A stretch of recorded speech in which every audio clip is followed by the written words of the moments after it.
Si vous savez pas quel jeu sortir quand vous êtes en famille, eh ben j'ai sûrement un truc pour vous et ça s'appelle Happy City.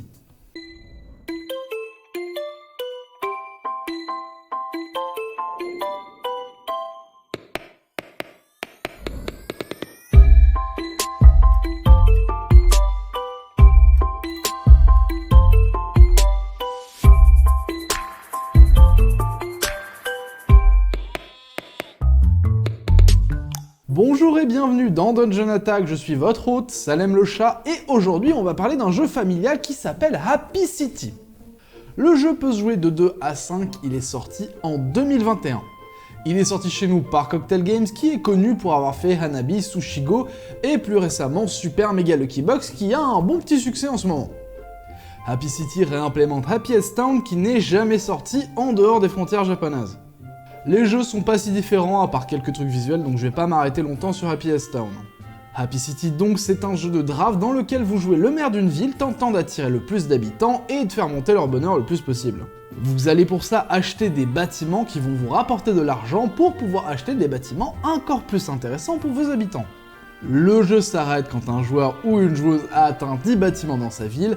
À partir de là, on multiplie le nombre d'habitants par le nombre de bonheurs, et celui ou celle qui a le plus haut score gagne la partie. On va regarder en détail comment ça se joue. Vous allez commencer avec un Happy Market qui constitue le premier bâtiment de votre ville. Vous allez aussi commencer avec un petit pécule de départ qui vous permettra d'acheter vos premiers bâtiments. Et justement, vu qu'on parle d'achat, on va parler de la zone de draft. Elle est divisée en 3 decks distincts, tous avec une valeur différente marquée au dos. Faudra aussi faire attention aux cartes, elles ont un symbole habitant, un symbole bonheur, ou des fois les deux en même temps.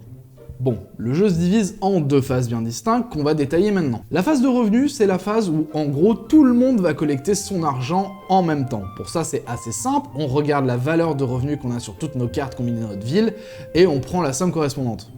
Ensuite, la phase d'action, qui par contre, elle, est jouée chacun son tour.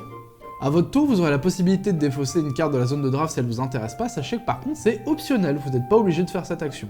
Ensuite, et par contre cette action est obligatoire, vous devrez compléter la piste de draft à 3 bâtiments. La zone de draft ne peut pas dépasser 3 bâtiments, donc c'est pour ça que la défausse peut être intéressante. Le deck que vous allez choisir pour re-remplir la piste contiennent toutes des valeurs différentes de bâtiments qui n'apportent pas forcément les mêmes récompenses.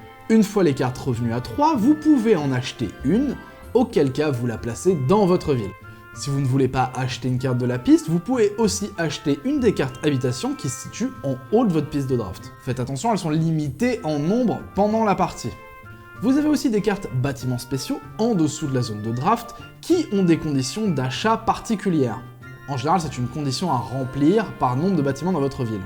Il s'agit là en revanche d'une action gratuite, donc vous pouvez tout à fait acheter un bâtiment et ensuite prendre un bâtiment spécial. En revanche, vous ne pouvez avoir qu'un seul bâtiment spécial par partie, donc il faut bien le choisir.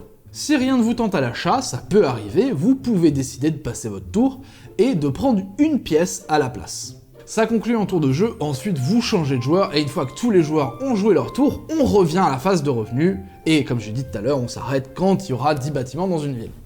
La personne qui gagne la partie est celui qui aura le score le plus élevé quand on aura multiplié le nombre d'habitants par le bonheur. Happy City, c'est un jeu où j'en attendais rien de spécial, je me suis juste fait attraper par les visuels et du coup je l'ai acheté.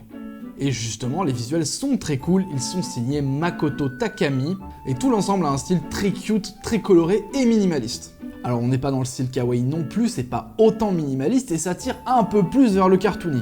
Donc bon, si les designs manga ou kawaii c'est pas votre truc, sachez que ce n'est pas ça. Bon, truc tout bête, c'est que j'aime beaucoup que les inserts soient dessinés de manière cohérente avec le jeu. L'espace où on range les pièces, c'est une banque, l'espace où on range les cartes, c'est une petite place. Alors, c'est pas grand chose, mais j'aime toujours quand un jeu utilise 100% de l'espace qu'il a pour exprimer son design. Je trouve ça toujours très très cool. Le gameplay est archi simple, ça peut se jouer avec des enfants ou des personnes âgées, c'est vraiment pas compliqué. Là, du coup, j'ai décrit le mode famille, mais sachez qu'il y a un mode expert qui vient dans la boîte du jeu, c'est pas non plus trop compliqué.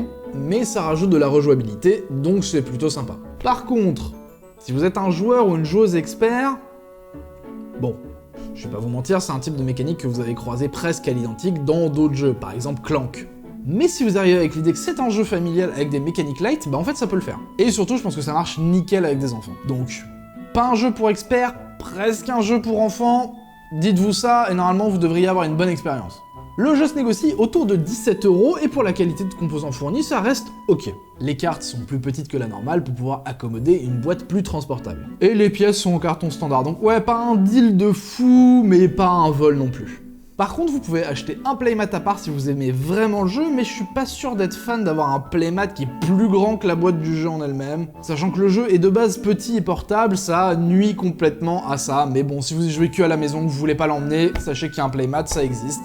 Happy City pour moi c'est un jeu simple, solide et beau qui peut rentrer dans n'importe quelle soirée jeu en famille. Que ça soit un filler avant de sortir un plus gros jeu ou juste pendant l'apéritif. Il conviendra à plein de gens, même si un joueur ou une joueuse qui a vraiment de l'expérience pourra le trouver un peu trop light. Mais si on tempère ses attentes et qu'on le prend pour ce qu'il est, un jeu de draft mignon et feel good, eh ben je pense que je peux dire qu'on a un jeu familial pas mal du tout. Merci beaucoup d'avoir regardé cette vidéo, si elle vous a plu, n'hésitez pas à vous abonner. Dans la description, il y a mon Discord si vous voulez jouer à Tabletop Simulator avec nous.